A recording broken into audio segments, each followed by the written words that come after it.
Al-Ghawth al-A'zam, Shaikh al-Qādir al-Jīlānī, was born in the year 1078 in the Persian province of Gilan, or present-day Iran, to parents who were blessed with direct lineage to the Holy Prophet Muhammad, peace be upon him. Shaikh Abd al-Jīlānī left home at the age of 18 to seek higher knowledge of Islamic scriptures and law, seeking a deeper connection with Allah. He then studied with Sufi instructors Shaykh Abu al-Khair Hammad al-Dabbas and Shaykh Abu Sa'id al-Makrami. For the next few years, Shaykh Abd al-Qādir al-Jīlānī renounced everyday life to practice spiritually in the desert regions of Iraq. After returning to Baghdad, he began to write and lecture. Shaykh Abd al-Qādir al-Jīlānī became known as a reviver of the religion, or Muhyiddin, due to his continuous reaffirmation of traditional Islamic teachings. His talks were immensely popular and often had to be held outdoors because they drew gatherings of a large number of people. Among the main themes he highlighted was the spiritual upliftment that comes from conquering one's ego to submit to God's will. Today we will share selections from one of Shaykh Abd al-Qādir al-Jīlānī's best-known works, Revelations of the Unseen. Sixth Discourse on Passing Beyond the Creation.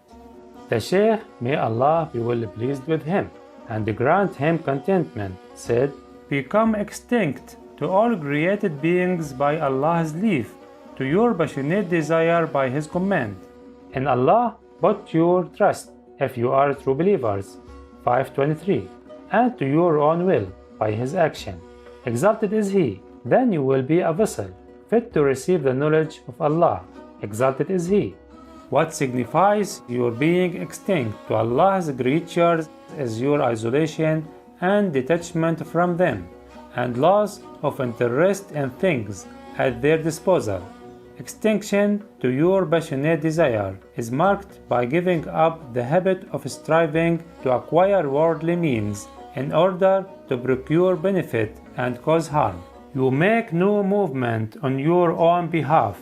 Do nothing to or for yourself on purpose. Take no action to defend or help yourself, but entrust all that to Allah. Exalted is He, because He was in charge of it in the first place, and He will take care of it to the end, just as it was entrusted to Him when you were hidden inside the womb, and you were a suckling babe in your cradle. Your extinction to self-will through the action of Allah is indicated by your never formulating any personal goal, your lack of selfish interest, and the fact that you no longer feel any want or craving. For besides the will of Allah, you wish for nothing else. Instead, the action of Allah is at work in you, so that while you are experiencing Allah's will and action, your limbs become relaxed, your mind becomes calm, and your feelings widen. Your face begins to glow and your inner being thrives. In contact with their Creator, you feel no need of things. The hand of power will turn you every way about, and the tongue of eternity will summon you. The Lord of all religions will teach you and clothe you in beams of His own light and special raiment, and install you among those possessed of ancient knowledge. This will leave you permanently contrite, incapable of holding any carnal appetite or will, like a cracked vessel that cannot retain either liquid or drinks. You will be estranged from ordinary human standards of behavior, for your inner being will not accept anything other than the will of Allah. Almighty and glorious is He. At this stage, you may be credited with working miracles and supernatural phenomena, for such manifestations will bear the outward appearance of emanating from you, though in reality they are the work of Allah and His will.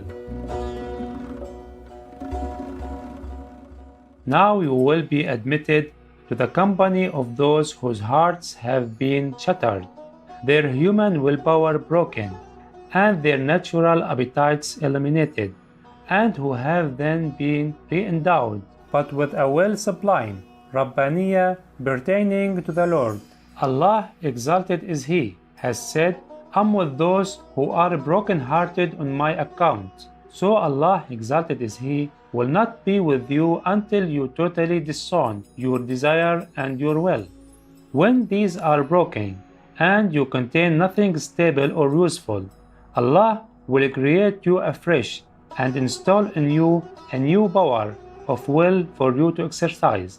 If any element of self creeps into this newly created will, however, the Lord, exalted is He, will smash it again. You will always be left broken-hearted, because He will repeat this process until the book of destiny ends with reunion.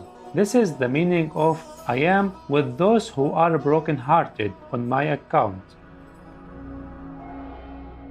In a sacred tradition related by the blessed Prophet, peace be upon him, Allah, exalted is He, says, My servant constantly approaches me through supererogatory acts of worship until I love him. And when I love him, I become his ears with which he hears, his eyes with which he sees, his hands with which he holds, and his legs with which he walks. In another version, the wording is, So through me he hears, through me he sees, and through me he understands. This comes about in the state of annihilation and no other.